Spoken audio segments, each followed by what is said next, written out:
Study IQ IAS, अब तैयारी हुई अफोर्डेबल। नमस्कार दोस्तों, एक चीज आपने नोटिस किया होगा पिछले कुछ समय से कि जब भी भारत पाकिस्तान को अकाउंटेबल ठहराने की कोशिश करता है टेररिज्म के मामले पर, या फिर मान लीजिए हम चाहते हैं कि पाकिस्तान में छुपा टेररिस्ट जो है उसको ग्लोबल टेररिस्ट डिक्लेयर कर दिया जाए, तो उस समय आप देखते होंगे कि चाइना बार बार आता है और पाकिस्तान को बचा लेता है, क्योंकि चाइना के पास वीटो पावर है। अभी रिसेंटली भी कुछ वैसा ही हुआ था। जून के महीने में यूएस और भारत के द्वारा यहां पर एक रेजोल्यूशन लाया गया था कि अब्दुल रहमान मक्की को ग्लोबल टेररिस्ट डिक्लेयर कर दिया जाए, लेकिन उस समय भी चाइना ने यहां पर पाकिस्तान को बचा लिया और वीटो पावर का इस्तेमाल कर दिया कि उसको ग्लोबल टेररिस्ट नहीं डिक्लेयर किया जाएगा। लेकिन इसके साथ साथ भारत के पास मौका था कि हम भी चाइना के ऊपर प्रहार कर सकते थे। अब हुआ क्या है कि यूएनएचआरसी के अंदर, United Nations human rights commission के अंदर चाइना के खिलाफ एक प्रस्ताव लाया गया, एक रेजोल्यूशन लाया गया यूएस और बाकी देशों के द्वारा।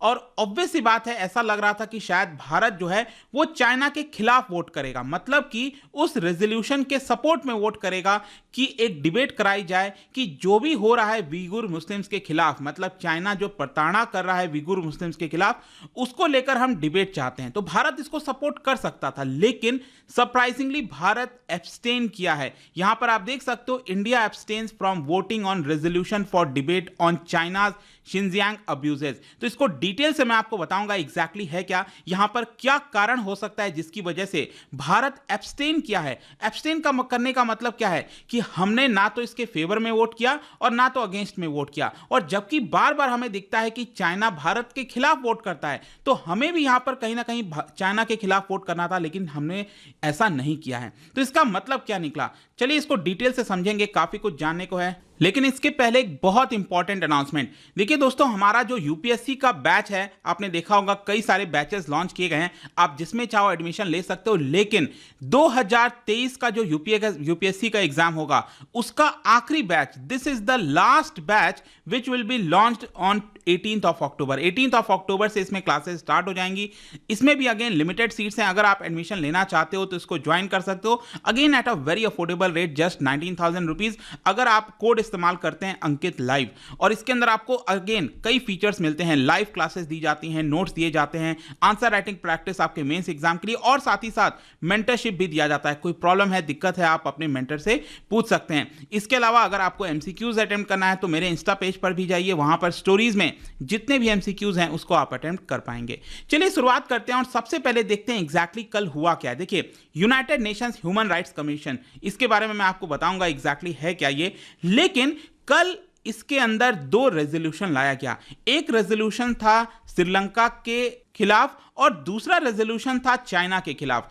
जो श्रीलंका वाला रेजोल्यूशन था उसमें श्रीलंका की सरकार को बोला गया कि आप अपने देश के अंदर ह्यूमन राइट्स अब्यूज हो रहे उसको रोकिए, यहां पर जो ह्यूमन राइट्स हैं उसको प्रमोट करिए। लेकिन इसके अंदर भी ये वाला जो रेजोल्यूशन था, इसमें भी भारत एब्सटेन किया, ना तो हमने नो में वोट किया और ना तो यस में वोट किया। यहां पर सिंपली हमने श्रीलंका से ये कहा कि जो तमिल माइनॉरिटी है श्रीलंका के अंदर, उनके जो राइट्स हैं उसका ख्याल रखा जाए। लेकिन हमारे लिए यहां पर जो सबसे इंपॉर्टेंट मुद्दा आया वो था चाइना वाला रेजोल्यूशन। अब हुआ क्या है कि चाइना के खिलाफ एक रेजोल्यूशन लाया गया कि यूनाइटेड नेशन के अंदर एक डिबेट होनी चाहिए। किस चीज को लेकर?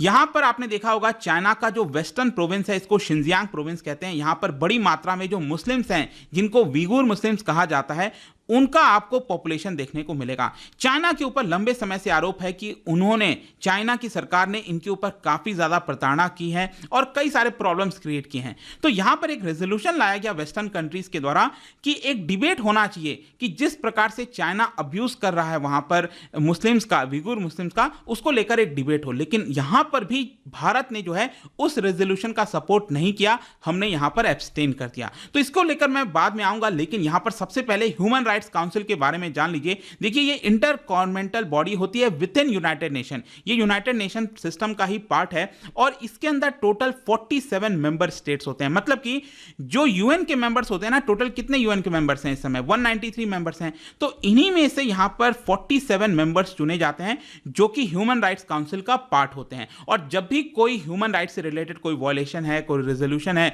वो यहां पर यूएनएचआरसी के द्वारा देखा जाता है और ये जितने भी 47 मेंबर्स हैं वो यहाँ पर पार्टिसिपेट करते हैं। अब यहाँ पर आप देख सकते हो हर एक रीजन से जो कोटा है वो अलॉटेड है। ये 47 मेंबर्स में से अफ्रीका से 13 देश आएंगे, एशिया पैसिफिक से 13 देश आएंगे, उसी तरह से ईस्टर्न यूरोप से 6, टोटल मिलाकर 47 हो जाता है। और यहाँ पर जो इसका कार्यकाल होता है, जो टर्म होता है वो बेसिकली 3 साल का होता है। और आप भारत का देख सकते हो, यहाँ पर भारत का जो टर्म है वो 2022 से लेकर 2024 तक का है। मतलब ये 3 साल हम इसके मेंबर जो हैं वो बने रहेंगे। इसके अलावा इसके अंदर आप देख सकते हैं चाइना भी है, नेपाल भी है, पाकिस्तान भी है। ये हमारे पड़ोसी देश भी आपको देखने को मिलेगा। तो जब भी कोई रेजोल्यूशन आता है, कुछ भी होता है, ये 47 मेंबर्स यहां पर पार्टिसिपेट करते हैं। अब यहां पर क्वेश्चन है कि आखिरकार चाइना के खिलाफ रेजोल्यूशन कौन लेकर आया, क्यों लेकर आया।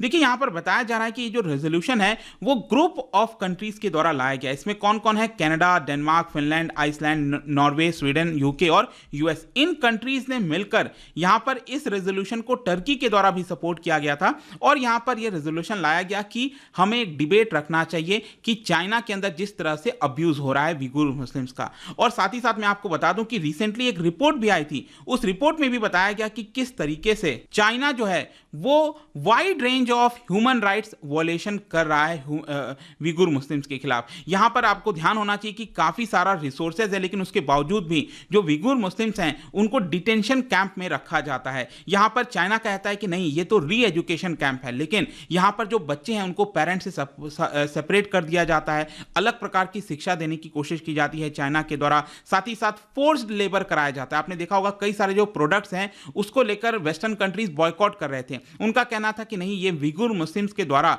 फोर्स्ड लेबर के माध्यम से उसको बनाया गया है। कॉटन जैसे अलग अलग टेक्सटाइल के प्रोडक्ट हो गए। तो इसको लेकर लंबे समय से डिबेट चल रहा है कि चाइना आखिरकार प्रताड़ना क्यों कर रहा है। लेकिन एक सरप्राइजिंग चीज ये भी देखने को मिली है कि जो मुस्लिम मेजॉरिटी कंट्रीज हैं, जो कि आपने देखा होगा अक्सर भारत के अंदर कुछ भी होता है तो मुस्लिम मेजॉरिटी कंट्रीज जो हैं, चाहे मिडिल ईस्ट हो, पाकिस्तान हो, कोई भी हो, वो तुरंत खड़े हो जाते हैं और आवाज उठाते हैं। लेकिन बहुत कम ही ऐसे मुस्लिम मेजॉरिटी कंट्रीज हैं जो इसके खिलाफ जो है आवाज उठाते हैं। तो ये भी आपको देखने को मिलेगा। अब हुआ क्या है, अब जो वोटिंग हुई थी इसको लेकर, इसमें क्या हुआ देखिए। यहां पर आप देख सकते हो टोटल 47 मेंबर स्टेट्स को वोट करना था और अगर ये रेजोल्यूशन पास होना था तो मेजॉरिटी चाहिए होता है, ठीक है। तो मेजॉरिटी इसके लिए ऑब्वियस सी बात है 24 वोट्स चाहिए था। लेकिन यहां पर आप देख सकते हैं कि 19 मेंबर्स ने नो कह दिया। ये पूरा वोट का आप देख पाओगे यहां पर 19, ये रेड कलर जो है वो आपका नो को दिखा रहा है। तो यहां पर आप देखेंगे जो नेपाल है उन्होंने भी नो में वोट किया। ये नेपाल आप देख सकते हो। पाकिस्तान ऑब्वियस सी बात है वो आपका चाइना को ही सपोर्ट करेगा, तो इन्होंने भी नो में वोट किया।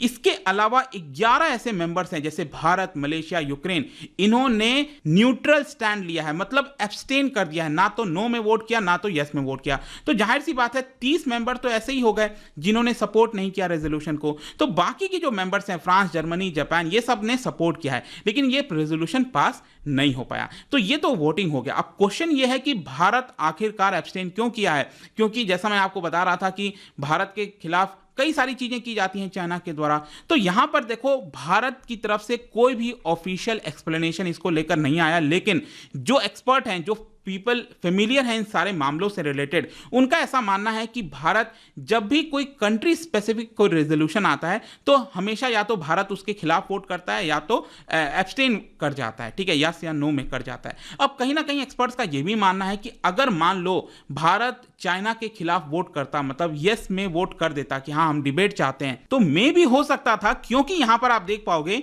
कि चाइना भी तो इसका मेंबर है, ये चाइना भी तो इसका मेंबर है। तो मे भी हो सकता है कल के डेट में कश्मीर को लेकर कोई मुद्दा आ जाए, कोई और चीज को लेकर मुद्दा आ जाए, तो वहां पर चाइना एक रोल प्ले कर सकता था। और कहीं ना कहीं इसी चीज को ध्यान देते हुए भारत ने न्यूट्रल स्टैंड ले लिया। आई होप कि आप समझ पा रहे होगे। देखो भारत सरकार की तरफ से कोई एक स्टेटमेंट नहीं जारी हुआ है कि आखिरकार हमने ये स्टैंड क्यों लिया, लेकिन एक काफी सरप्राइजिंग था और कई सारे एक्सपर्ट यही मानना था कि यहां पर हमने न्यूट्रल स्टैंड इसीलिए लिया है ताकि हमारे खिलाफ भी कोई वोट जो है चाइना ना कर दे। आपका क्या सोचना है इसको लेकर, please let me know comment section में लेकिन यहां पर आप देख सकते हो जो China director at human rights watch है, मतलब जो ह्यूमन राइट्स के ऊपर निगरानी रखते हैं चाइना के अंदर क्या हो रहा है, उनका ऐसा कहना था कि पहली बार इतिहास में ऐसा हुआ है कि यूएनएचआरसी के अंदर चाइना के खिलाफ कोई यहां पर प्रपोजल लाया गया है। भले ही वो पास नहीं हुआ, लेकिन यहां पर एक इंडिकेशन है, पहली बार ऐसा हो रहा है कि चाइना के खिलाफ कोई रेजोल्यूशन लाने की कोशिश भी की जा रही है, लेकिन पहले कभी ऐसा नहीं होता था। और कहीं ना कहीं ये रेजोल्यूशन पास नहीं हुआ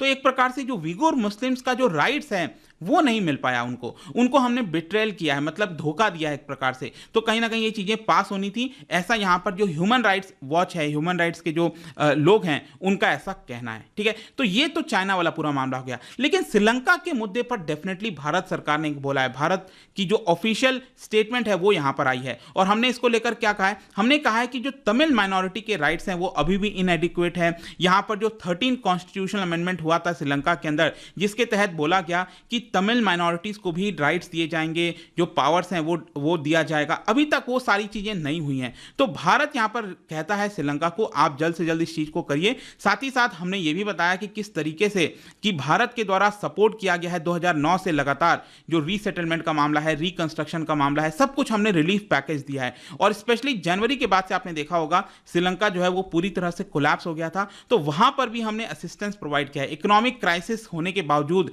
यहां पर हमने असिस्टेंस प्रोवाइड किया है। तो ये दोनों पूरा मामला है दोस्तों। आई होप कि आपको डिटेल से यहां पर चीजें अच्छे से समझ में आ गई होंगी, हुआ क्या यूएनएचआरसी में। और जाने से पहले काफी इंटरेस्टिंग क्वेश्चन, यूएन में सिर्फ एक इकलौता ऐसा देश है जिन्होंने अपनी मेंबरशिप जो है वो विड्रॉ कर ली थी। क्या आप बता सकते हो वो कौन सा देश था? ऑल्दो उन्होंने फिर यहां पर उसको ज्वाइन कर लिया यूएन को, लेकिन इन 4 में से कौन सा ऐसा देश था? और ये इकलौता देश था जिसने यूएन के इतिहास में यहां पर अपने आप को विड्रॉ किया है।